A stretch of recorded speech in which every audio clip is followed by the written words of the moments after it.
반갑습니다. 우리 가능하신 분들은 제가 하는 기도를 따라해 주시기 바랍니다.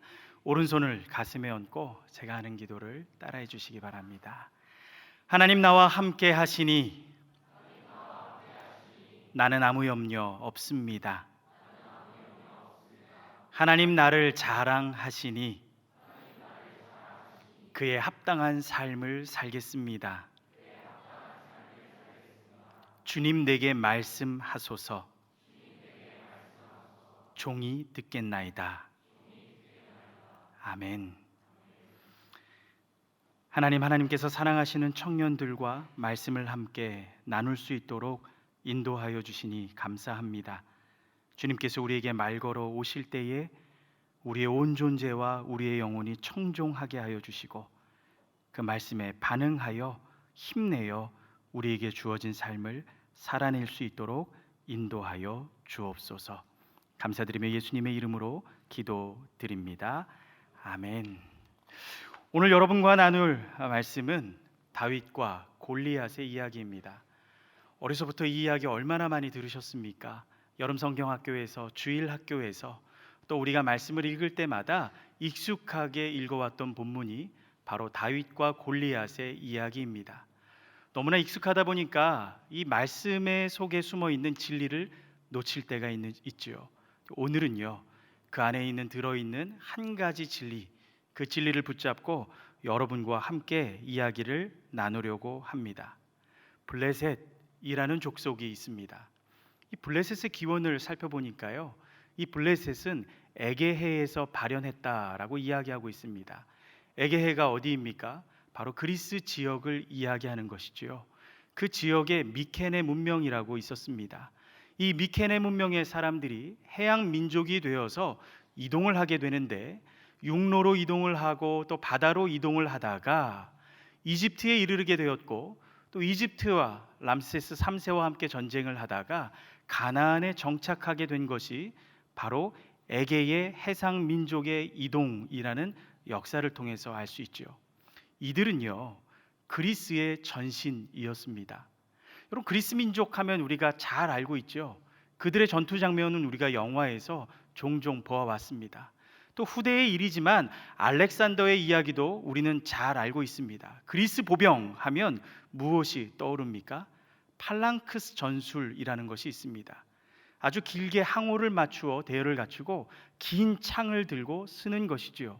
그리고 이렇게 길게 늘어서서 전선을 형성합니다. 각 부대가 전선을 형성하고 부딪히게 되지요. 이 부딪힘을 격동이라고 하는데요. 이 격동하다 보면 강한 곳은 이렇게 앞으로 나아가고 약한 곳은 밀리게 됩니다. 이 격동을 하다가 뚫리는 곳이 생긴다면 그곳이 이제 전선이 무너지게 되는 것이죠. 그 안에는 누가 있습니까? 중장 보병이 있습니다. 이 중장 보병이 강력한 무기를 갖고 거기서 각계 전투를 하게 되는 것이죠. 이것이 바로 미케네 문명 또 에게해 주변에 있었던 국가들의 전쟁의 방식이었습니다. 그러니까요, 이 블레셋 사람들은요, 보병 전술을 갖고 있는 사람들이라는 것이지요. 이 블레셋 사람들은요, 이 도리아인의 침략에 따라서 또 움직였다라는 설도 있는데요, 철기 문명을 피하여 갔다라고 이야기를 합니다. 그래서 이 블레셋 사람들은요, 청동기 문명의 마지막이기도 하고 철기 문명을 갖고 있기도 합니다. 그러나 아직 이 이스라엘 땅, 가나안 땅에는 철기 문명이 이르지 못하였습니다.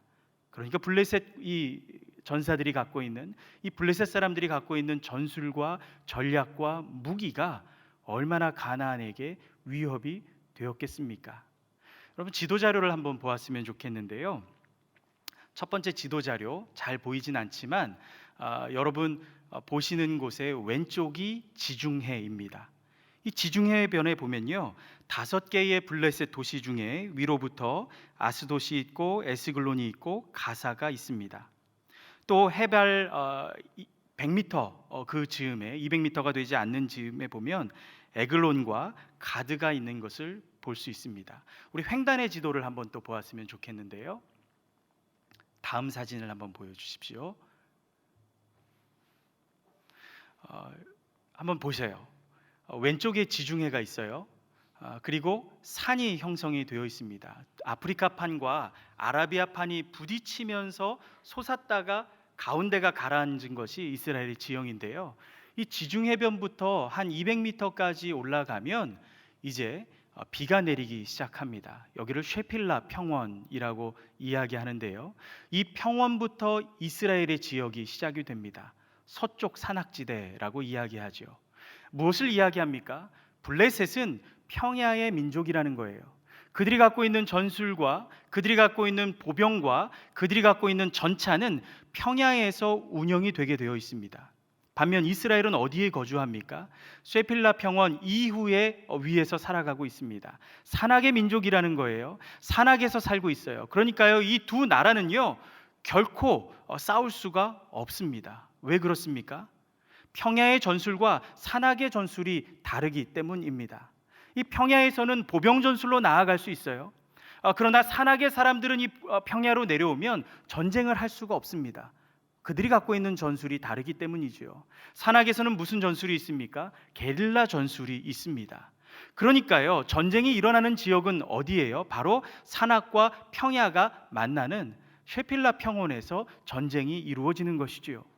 오늘 이 블레셋 사람들은요 에베스담밈이라는 골짜기에 진을 쳤습니다. 이스라엘은요 엘라 골짜기에 진을 쳤습니다. 근데 이들이 전쟁을 하지 않아요. 40일 동안 조석으로 이 전쟁을 돕구는 자가 나와서 나와 함께 싸울 자가 있느냐라고 이야기합니다. 여러분 트로이라는 영화를 보셨습니까? 호머의 일리아스라는 그 책에 보면 이 트로이 전쟁의 내용이 들어있지요. 미케네와 또 스파르타의 왕이 연합 전선을 이루고 또 트로이의 왕과 싸우게 되는 내용입니다. 이 트로이의 왕자 파리스가 이 스파르타의 왕비를 차지하였기에 전쟁하러 오지요.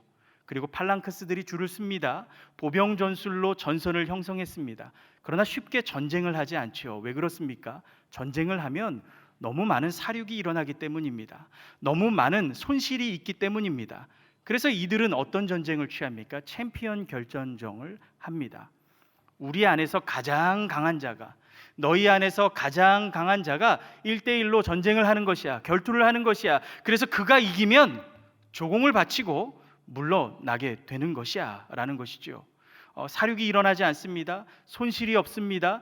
손해를 보지 않습니다. 그래서 종종 챔피언 결정전이 이루어졌던 것이지요. 이 후손이었던 미케네 사람들은요 종종 이러한 전술로 전쟁을 하게 됩니다. 산악으로 올라갈 수가 없어요. 게릴라 전술이 있기 때문이지요. 이스라엘 사람들도 평야로 내려오지 않아요. 보병과 전차가 있기 때문이지요. 그래서 그 중간 지역에서 전쟁을 하는데 쉽사리 전투를 하지 못하고 챔피언 결정전을 요청하고 있는 것이지요. 40일 저녁으로 아침으로 골리앗이라는 블레셋의 챔피언이 나와서 이스라엘 사람들을 농락하고 있습니다. 여호와의 군대를 무시하고 있습니다. 누군가 나와서 나와 전쟁을 하자라고 이야기를 하고 있었던 것이지요. 여러분이 골짜기에 두 거인이 존재하고 있는 것이 보입니까? 첫 번째 거인은요 골리앗입니다. 두 번째 거인은요 이스라엘의 챔피언인 바로 사울입니다. 이 첫 번째 거인을 한번 살펴보았으면 좋겠는데요. 여호수아 13장 1절과 3절의 이야기를 제가 한번 읽어보겠습니다. 여호수아가 나이가 많아 늙음에 여호와께서 그에게 이르시되 너는 나이가 많아 늙었고 얻을 땅이 매우 많이 남아 있도다. 이 남은 땅은 이러하니 블레셋 사람의 모든 지역과 그술 족속의 모든 지역 곧 애굽 앞 시올 시내에서부터 가나안 사람에게 속한 북쪽 에그론 경계까지와 블레셋 사람의 5 통치자들의 땅 곧 가사 족속과 아스돗 족속과 아스골론 족속과 가드 족속과 에그론 족속과 또 남쪽 아위 족속의 땅과. 첫 번째 거인은 어떻게 형성이 된 것입니까? 바로 죄로 말미암아 생긴 거인이었습니다. 여러분 이스라엘 백성이요 하나님께서 가나안 땅을 완전히 정복하라고 이야기했습니다. 근데 이 정복 전쟁이 길어지다 보니까요 이 정복 전쟁을 할 때 손실이 있다 보니까요 이 얼마 남지 않는 족속이 우리에게 무슨 큰 위협이 되겠느냐라고 생각을 합니다. 그래서요, 그들을 그대로 남겨둡니다. 여러분, 우리 안에 남겨놓은 아주 작은 죄의 씨앗, 내가 다룰 수 있어, 내가 언제든지 버릴 수 있어 라고 이야기하는 그 작은 씨앗이요, 결국 우리의 영성과 우리의 생명을 위협하는 큰 거인이 된다라는 것을 잊어서는 안 될 것입니다. 우리 안에 허용하고 남겨놓았던 죄의 씨앗들이 자라 열매를 맺어 결국 나를 위협하는 것이 된다라는 것이죠. 여러분, 두 번째 거인은 누구입니까? 두 번째 거인은 이 죄의 결과를 견제하기 위하여 만들어낸 거인입니다. 이스라엘 백성들이 사무엘에게 요청을 합니다. 사무엘상 8장 4절 5절입니다.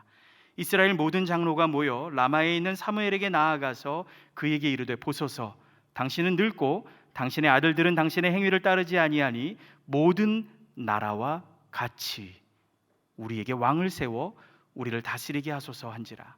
사무엘상 8장 19절 20절. 백성이 사무엘의 말 듣기를 거절하여 이르되, 아니로소이다. 우리 왕이 있어야 하리니 우리도 다른 나라들 같이 되어 우리의 왕이 우리를 다스리며 우리 앞에 나아가서 우리의 싸움을 싸워야 할 것이니이다 하는지라. 여러분, 이스라엘 백성들은요, 이 거인을 제어하기 위해서 거인을 요구하고 있습니다. 이 죄가 자라나는 이 거인을 제어하기 위해서 하나님 앞으로 나아가야 하는데요, 그들은 또 다른 거인을 요구하고 있다라는 거예요. 그 기준이 무엇입니까? 그 기준이 무엇이냐면 모든 나라와 같이라고 이야기합니다. 다른 나라와 같이라고 이야기하고 있습니다. 우리가 왕을 요구하고 있는데요, 그 기준이 무엇이냐면 다른 나라라는 거예요.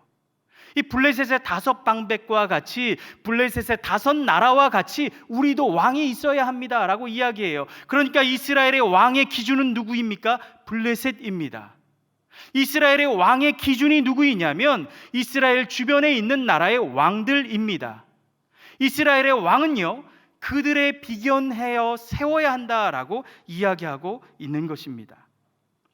오늘날 크리스찬 청년들이 경계해야 할 것이 있습니다. 그것이 무엇이냐면 바로 열등감이라는 것입니다. 여러분, 우리 안에 제일 잘생긴 형제 누구예요? 여러분, 우리 안에 공부 제일 잘하는 자매 누구입니까? 그들의 열등감 없을 것 같죠? 열등감이 있습니다. 이 열등감의 문제는요, 우리를 떠나지 않는 것이죠. 사단은 하나님께서 우리에게 부여하신, 하나님이 우리에게 선언하신 정체성이 있음에도 불구하고 그것을 뒤흔드는 것, 그것이 바로 사단의 전략이라는 거예요. 오늘날 크리스찬 청년들은요, 이 열등감을 극복할 수 있어야 합니다. 열등감이 무엇입니까? 바로 비교 의식으로부터 오는 것이죠. 타인과 비교합니다. 타인과 비교하여 우리가 우월하면 교만한 마음을 가져요. 타인과 비교하여 내가 조금 못하다 하면 열등감을 갖습니다. 그러니까 여러분, 교만함과 열등감은요, 다른 것이 아니에요. 같은 죄의 양면입니다. 교만한 것도, 그리고 열등한 것도 하나님을 기준으로 둔 것이 아니라 타인을 기준으로 두어 나 자신을 평가하는 것이 바로 열등감이라는 것입니다. 우리 모두는 알아야 할 것이 있습니다. 십자가에 기반을 두지 않은 자의식은 열등감과 교만을 낳게 되어 있습니다. 십자가에 기반을 두지 않은 자의식, 그 자의식은 교만과 열등감을 우리에게 주게 됩니다. 여러분, 예수 그리스도를 한번 보았으면 좋겠어요. 마가복음 1장에 보면요, 예수 그리스도께서 공생의 사역을 시작하는 모습이 나옵니다. 세례 장면 나오는 거 알고 계시죠? 예수님이 물에 잠겼다가 나오시면서 공생애가 시작이 되는데요, 이것은 죽음과 부활을 상징합니다. 예수님께서 죽으시고 부활하실 때 우리에게 일어나는 일을 보여주고 있어요. 마가복음 1장의 내용을 살펴보면요, 예수님께서 물에 들어가시다가 나오실 때에 하늘이 찢어졌다라고 이야기합니다. 하늘이 찢어집니다. 에베소 2장에서 이야기한 것과 같이 하나님과 우리 사이에 있었던 막힌 담이 무너지는 장면이 보인 것이죠. 그리고 하늘과 우리 사이에 막혔던 담이 찢어지고 그 위에서 무엇이 쏟아져 내려오느냐? 성령님이 쏟아져 내려오십니다. 그리고 요단강 수면을 운행하시지요. 여러분, 창세기 이야기를 잘 아실 거예요. 어둠이 있었고요, 혼돈이 있었는데 하나님의 성령이 수면 위를 운행하시면서 창조를 시작하십니다. 죄로 말미암아 혼돈과 어둠이 있는 이 세상 가운데 예수 그리스도께서 죽으시고 부활하시니 막혔던 담이 찢어지고 하늘로부터 성령이 쏟아져 내려오며 수면 위를 운행하십니다. 무엇이 일어나고 있습니까? 새 창조가 일어나고 있다라는 것이지요. 그리고 한 선언이 들리게 됩니다. 그 선언이 무엇입니까? 너는 내 사랑하는 아들이라 내가 너를 기뻐하노라 라는 말씀이었습니다. 새 창조의 새 선언인 것이지요. 여러분, 이 선언이 우리의 정체성이어야 합니다. 우리는 어려서부터 얼마나 많이 평가를 받았습니까? 우리는 어려서부터 얼마나 많은 경우 우리의 미래가 이미 결정되었다라는 이야기를 듣고 자랐습니까? 우리는 비교하면서 우월하기도 하고, 우리는 비교하면서 교만하기도 하고, 비교하면서 얼마나 열등한 삶을 살아왔습니까? 그러나 여러분, 이 세상의 기준과 이 세상의 평가에 나를 맡기는 것이 아니라 하나님의 선언, 하나님께서 우리에게 그렇다라고 말씀하신 그 선언이 우리의 유일한 정체성이 되어야 할 줄 믿습니다. 하나님께서 너를 사랑한다, 너는 내 사랑하는 아들이라, 내 사랑하는 딸이라, 내가 너를 기뻐한다 라는 이 선언이 바로 우리여야 하는 것입니다. 그러나 사울은 그렇지 않았다라는 거예요. 여러분, 우리 예수님께서 세례를 받으시려고 물에 들어가셨다가 나오실 때 하나님께서 예수님을 향하여 이야기하십니다. 너는 내 사랑하는 아들이라, 내 사랑하는 딸이라, 내가 너를 기뻐하노라. 무엇을 하셨기 때문이 아니에요. 아직 공생애를 시작하지 않으셨습니다. 우리가 의롭기 때문에, 우리가 무엇을 했기 때문에, 우리가 어떠하기 때문에 우리에게 주님께서 선언하시는 것이 아니라는 거예요. 그냥 우리의 존재로, 우리의 있는 모습 그대로 하나님이 그렇다라고 선언하고 계십니다. 이것이 우리의 정체성입니다. 온전한 자의식은 타인의 평가나 기준을 따르지 않습니다. 십자가의 기반을 두고 있는 정체성, 그 정체성으로 살아가야 하는 것이지요. 사울을 한번 집중하여 보았으면 좋겠어요. 이 사울은요, 이스라엘의 챔피언입니다. 근데 그의 기준이 어디 있냐면요, 블레셋에 있습니다. 이 사울의 기준이 어디에 있냐면요, 골리앗에 있습니다. 그가 처음으로 왕으로 세워질 때부터 그는 기준이었던 블레셋에 근거하여 세워졌던 사람입니다. 그러니까 마음에 늘 열등감이 있죠. 이스라엘 백성들이 무엇이라고 이야기했어요? 우리도 블레셋처럼 왕이 필요합니다 라고 이야기했어요. 우리도 싸움을 싸울 때에 우리의 싸움을 싸울 챔피언이 필요합니다 라고 왕을 세웠어요. 그러니까 처음부터 그는 비교 대상이 있었어요. 바로 블레셋의 왕들이었으며 골리앗이었다라는 것입니다. 여러분, 그러나요, 이 골리앗의 기준을 두면요, 평생 열등감을 가질 수밖에 없습니다. 골리앗의 키가요 약 3m예요. 275cm입니다. 이 사울은요, 이스라엘의 챔피언이에요. 이스라엘의 거인이에요. 그러나 180cm밖에 되지 않았습니다. 이 골리앗의 갑옷의 무게는요 57kg였어요. 골리앗이 들고 있었던 창의 끝에 창촉의 무게만 5kg였습니다. 그는 방패에 두는 사람을 따로 두어야 할 정도였어요. 그에게 기준을 둔다면, 그와 비교한다면 결코 이룰 수 없다라는 것입니다. 십자가 앞에 기반을 두지 않은 자의식은 열등감을 불러일으킵니다. 비교 대상이 골리앗이면 여러분, 처음부터 그 전쟁은 실패할 수밖에 없다라는 것이지요. 그래서 사울은 골리앗을 이기기 위하여 어떤 방법을 취합니까? 이 골리앗과의 열등감을 극복하기 위하여 어떠한 방법을 취합니까? 골리앗처럼 칼을 들고, 골리앗처럼 갑옷을 입고, 골리앗처럼 투구를 썼다라는 거예요. 여러분, 그러나 늘 골리앗에 미치지 못하는 자신의 한계를 발견하는 것이 바로 사울의 모습이었고 이스라엘의 모습이었습니다. 이 쉐필라 평원에서 산지와 평야가 겹치는 그 지역에서 40간의 조석으로 이스라엘을 능욕하고 하나님을 멸시하는 그 거인의 소리가 들려옴에도 불구하고 아무도 움직이지 못했습니다. 비교하여 열등했기 때문이지요. 여러분, 그 누구도 이 열등감의 마법에서 벗어날 수 없었습니다. 바로 이때에 하나님께서 한 소년을 역사의 전면에 등장시키고 있는데 그 사람이 누구입니까? 바로 다윗입니다. 단순한 사건으로부터 시작하지만 우연히 시작하는 것 같지만 하나님의 카이로스 안에서 하나님의 사람이 역사의 전면에 등장하고 있습니다. 그의 아버지 이새가 형들의 안부를 묻고 형들이 잘 있나 알아보기 위하여 다윗으로 하여금 전장으로 나아가길 원하셨습니다. 다윗이 아침 일찍 일어나 양들을 양 맡기는 사람에게 맡기고 아버지께서 말씀하신 이 음식들을 갖고 전장으로 향하여 나아갑니다. 이 골짜기로 내려가는데요, 짐승의 포효하는 소리를 듣게 됩니다. 그리고 이 소리로 인하여 이스라엘 온 백성들이 두려움에 사로잡혀 떠는 모습을 보게 됩니다. 그런데 여러분, 이 짐승이 포효하는 소리를 듣는데요, 같은 공간 같은 시간에서 듣고 있는데요, 다윗은요 그 전염병에 그 마술에 사로잡히지 않았다라는 거예요. 그는 두렵지 않았어요. 그는 숨지 않았어요. 그의 마음 가운데는 거룩한 분노가 일어나고 있었습니다. 왜 다윗은 그 전염병에 걸리지 않았던 것입니까? 왜 그 두려움의 마법에 사로잡히지 않은 것입니까? 그의 기준이 골리앗이 아니라 바로 하나님이었기 때문입니다. 자신을 판단하는 정체성의 근거는 다른 사람과 비교하여 나의 모습이 아니라 하나님의 선언이 있었기 때문에 그는 그 마법에 전염되지 않았다라는 것이죠. 사무엘상 17장 24절에 이렇게 기록되어 있습니다. 이스라엘 모든 사람이 그 사람을 보고 심히 두려워하여 그 앞에서 도망하여. 그러나 다윗은요 그를 응시하며 걷습니다.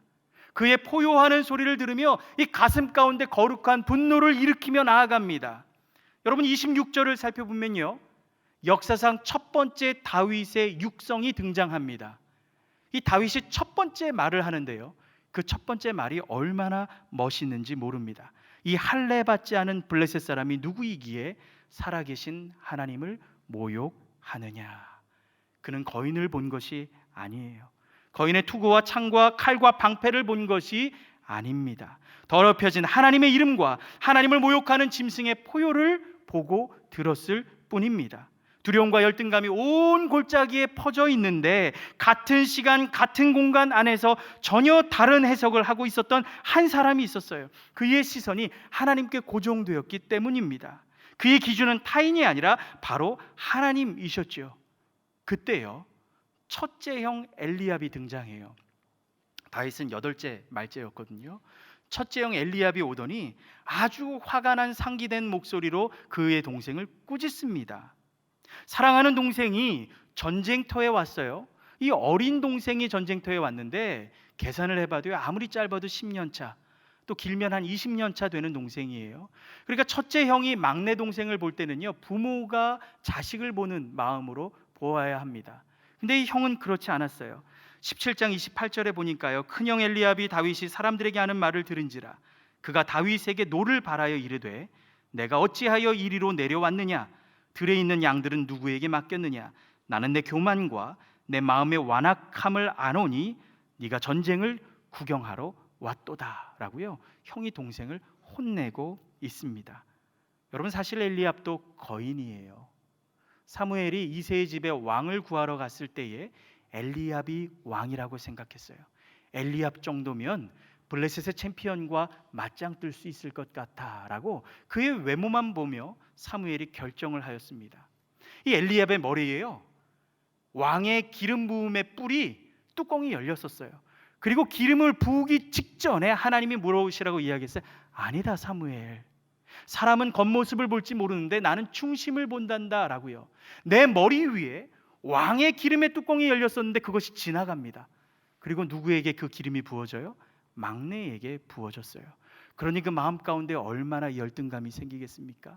그 마음 가운데 얼마나 비교의식이 있겠습니까? 그러니까 그 동생을 향하여 분노를 일으키지요. 엘리압도 이스라엘의 거인이었어요. 엘리압도 충분히 챔피언이 될 수 있는 사람이었어요. 그러나 그의 기준도 바로 사람이었다라는 거예요. 그는 사람과 비교하여 자신을 평가하는 사람이었다라고 성경이 이야기하고 있지요. 그런데 여러분, 이 동생을 향한 형의 반응도 놀라운데요, 다윗의 반응이 더 놀랍습니다. 첫째 형이 그렇게 자신을 꾸짖는데 주눅들지 않습니다. 억울하다라고 이야기하지 않습니다. 울부짖지 않아요. 그러면서 이렇게 이야기해요. 다윗이 이르되 내가 무엇을 하였나이까? 어찌 이유가 없으리까 하고 돌아서서 다른 사람을 향하여 전과 같이 말하매 백성이 전과 같이 대답하더라. 그는 다른 사람의 판단에 의해서 자신이 평가되지 않음을 알고 있었습니다. 아무리 자신의 큰 형일지라도 그의 판단에 자신의 정체성을 맡기지 않았습니다. 이 골짜기에서 전염과 같은 두려움에 빠지지 않는 이유가 바로 여기에 있었습니다. 사랑하는 청년 여러분, 다른 이들의 판단에 여러분의 정체성을 맡기지 마십시오. 다른 이들과 비교하여 우월하여 교만하지도 마시고 또 부족하여 열등하지도 마십시오. 오직 하나님의 선언을 나의 기준으로 붙잡고 그가 나를 사랑하고 그가 나를 기뻐하고 즐거워하는구나 라는 이것이 바로 나의 유일한 정체성이 되기를 주님의 이름으로 축원합니다. 이 다윗의 등장과 이야기와 소란이 사울 왕에게 전해졌습니다. 그래서 이 다윗이 사울 앞에 나아갔죠. 사울 역시 그의 외모를 봅니다. 이 사울이 다윗의 외모를 보니까요, 그는 소년이에요. 붉은 청년이에요. 그는 아직 징집되지 않는 나이예요. 그러니까 무엇이라고 이야기해요? 너는 나가서 싸울 수가 없어. 너는 아직 얼굴이 붉은 소년에 불과하지 않니? 근데 저 골리앗은 태어날 때부터 용사였어. 너는 싸울 수 없어 라고 이야기합니다. 사울도 골리앗을 기준으로, 다른 이를 기준으로 다윗을 평가하고 있습니다. 그런데 싸울 수 없다라고 이야기하면서요, 이 다윗에게 자신의 군복을 입히고 있습니다. 이 다윗에게 자신의 투구를 씌우고 있습니다. 그리고 자신의 칼을 다윗에게 내어주고 있습니다. 여기에는 어떤 정치적인 셈법이 있습니까? 이 어린 소년이 이 짐승과 같은 거인과 싸울 때에 아주 참혹스럽게 죽게 된다면 이스라엘 사람들의 마음 가운데 거룩한 분노가 일어나지 않을 것입니까? 혹시 우리 민족이 일어나 싸울 수 있지 않을까, 두려움을 극복할 수 있는 티핑 포인트가 되지 않을까 생각했을지도 모릅니다. 그리고 그런 일은 없겠지만 혹 다윗이 이긴다면 그래도 내 갑옷이, 내 칼이, 이 거룩한 칼이 이 골리앗을 물리쳤다라고 생각할 수 있지 않을까라고 생각했을지도 모릅니다. 사무엘상 17장 39절입니다. 다윗이 칼을 군복 위에 차고는 익숙하지 못함으로 시험적으로 걸어보다가 사울에게 말하되 익숙하지 못하니 이것을 입고 가지 못하겠나이다 하고 곧 벗고. 여러분, 이게 다윗이에요. 골리앗에게 나가는데요, 골리앗의 기준을 두지 않으니까요, 골리앗이 쓴 투구를 쓸 필요가 없습니다. 골리앗이 들고 있는 칼을 내가 들 필요가 없어요. 기준이 골리앗이 아니기 때문이지요. 그래서 불편함을 깨닫습니다. 그래서 곧 벗어버렸다라는 것이지요. 사울의 판단의 기준은 골리앗이었지만 이 다윗의 판단의 기준은 하나님이었습니다. 그래서 그가 전쟁 전선으로 내려갑니다. 그리고요, 두 군대의 긴장이 모여있는 그 골짜기에서 다윗이 무릎을 꿇습니다. 그 골짜기에서 무릎을 꿇고요, 매끄러운 돌 5개를 골짜기에서 줍습니다. 그럼 대단한 용기 아니에요? 여러분, 두 거인 사이에서 이 초라해 보이는 다윗이 무릎 꿇을 수 있다는 것, 대단한 용기입니다. 그는 자신이 늘 해왔던 루틴대로, 그가 늘 해왔던 방식대로, 그가 늘 드려왔던 예배의 모습대로 두 거인 사이에서 무릎을 꿇고 하나님을 경배하고 있습니다. 무릎을 꿇고 늘 하던 대로 돌 5개를 자신의 주먹에 쥐게 되었지요. 사무엘상 17장 48절 49절입니다. 블레셋 사람이 일어나 다윗에게로 마주 가까이 올 때에 다윗이 블레셋 사람을 향하여 빨리 달리며 손을 주머니에 넣어 돌을 가지고 물매로 던져 블레셋 사람의 이마를 치매 돌이 그의 이마에 박히니 땅에 엎드러 지니라. 여러분, 여기에 중요한 진리가 숨겨져 있습니다. 기준을 누구에게 두느냐. 기준을 거인에게 둔다면 골리앗에 맞춰 갑옷을 입어야 하고 칼을 들어야 하고 투구를 써야 합니다. 그러나 기준을 하나님께 두면 나의 것으로 나아갈 수 있다라는 거예요. 우리가 오늘 말씀을 시작하면서 팔랑크스 전술과 중장 보병에 대한 이야기를 나누었습니다. 여러분, 중장보병, 이 중장보병을 이길 수 있는 방식은 무엇입니까? 중장보병을 이기기 위하여 중장보병으로 나아가면 골리앗을 이길 자는 이 세상에서 아무도 없습니다. 중장보병인 골리앗을 이기기 위해서는 무엇으로 나아가야 합니까? 궁수로 나아가야 합니다. 투석병으로 나아가야 합니다. 기준을 골리앗에 두고 중장보병의 무기와 중장보병의 갑옷과 중장보병의 모습으로 나아간다면 골리앗을 결코 이길 수 없다라는 것입니다. 이 중장보병 중에 챔피언인 골리앗을 이기기 위해서는 궁수로 나아가야 합니다. 투석병으로 나아가야 합니다. 투석병 앞에는, 궁수 앞에는 적이 크면 클수록 좋습니다. 왜? 관역이 커지기 때문이지요. 그러니까 앞에 거인이 있으면 훨씬 더 확률이 높아지는 것입니다. 여러분, 이것이 바로 다윗의 모습이었어요. 내 것으로 갖고 나아갔다라는 거예요. 나의 일상으로 나아갔다라는 거예요. 나의 익숙함으로 나아갔다라는 거예요. 나의 원래의 모습으로 그에게 나아갔다라는 것이지요. 여러분, 궁수만이, 투석병만이 중장보병의 챔피언인 골리앗을 이길 수 있었습니다. 오래전 블레셋이 여호와의 법궤를 탈취하여 다곤 신전에 두었을 때 다곤이 쓰러져 머리가 절단되었듯이 골리앗이 다윗 앞에서 머리가 잘리우게 됩니다. 여러분, 흥미로운 사실이 있어요. 아니, 어쩌면 이 이야기의 핵심이 여기 들어있을지도 모릅니다. 골리앗이 죽었다라는 이 소리가 들렸을 때 가장 큰 마음이 열등감 가운데 빠진 사람이 누구인지 아십니까? 바로 사울이었습니다. 자기의 열등감의 대상이었던 골리앗이 죽었는데요, 이 열등감의 문제가 해결이 되지 않아요. 단지 대상이 골리앗에서 다윗으로 바뀌었을 뿐이지요. 그는 그날부터 다윗을 미워하게 됩니다. 그리고 그는 그의 텐트 깊은 침대 아래 상자를 꺼냅니다. 그 상자 뚜껑을 열어보니 그 안에 뭐가 들어있는 줄 아세요? 목자의 제구가 들어있습니다. 무슨 말인지 아십니까? 물맷돌이 이 자신의 침대 아래 있었다라는 거예요. 여러분, 이 물매의 기술이 누구의 기술인지 아세요? 다윗의 기술이 아니에요. 이 물매의 기술은 사울의 기술이었다라는 것입니다. 사사기의 말씀을 보면요, 이스라엘 민족의 내전의 이야기가 있습니다. 베냐민 지파, 바로 사울이 베냐민 지파였는데요, 베냐민 지파의 기브온 족속이 레위인의 이 부인을 강간하게 됩니다. 그래서 온 민족이 이 기브아를 심판하려고 할 때 베냐민이 이 기브아 사람들을 보호합니다. 그래서 내전이 일어나요. 이 내전이 일어나는데요, 이 베냐민의 군인의 수가 몇 명이었냐면 26,700명이었어요. 그 중에 700명이 투석병이었습니다. 물맷돌을 돌리는 사람이었어요. 이스라엘 민족 중에서 가장 물매를 잘 돌리는 사람은 바로 사울의 족속 베냐민 지파의 기브아 사람들이었다라는 것입니다. 그들이 내전할 때 이스라엘 민족이 몇 명이었는지 아세요? 40만 명이었어요. 그럼 26,000명, 27,000명을 갖고 40만 명과 싸울 수 있는 이유는 무엇입니까? 바로 무기가 달랐기 때문이에요. 투석병을 갖고 있었기 때문이에요. 그러니까요, 이 사울은 베냐민 지파 중에서도 가장 탁월한 사람이었고 챔피언이었어요. 그는 어려서부터 투석을 배운 사람이었어요. 그것은 그의 민족의 기술이었고 그의 지파의 기술이었습니다. 그러나 그가 언제부터 이 제구를 버렸습니까? 바로 열등감에 사로잡힌 그 날부터 이 제구를 침대 깊은 곳에 넣어두고 이 골리앗과 같은 갑옷을 찾고 골리앗과 같은 칼을 차고 골리앗과 같은 이 투구를 썼다라는 거예요. 여러분, 여기서 무너지는 사람이 누구입니까?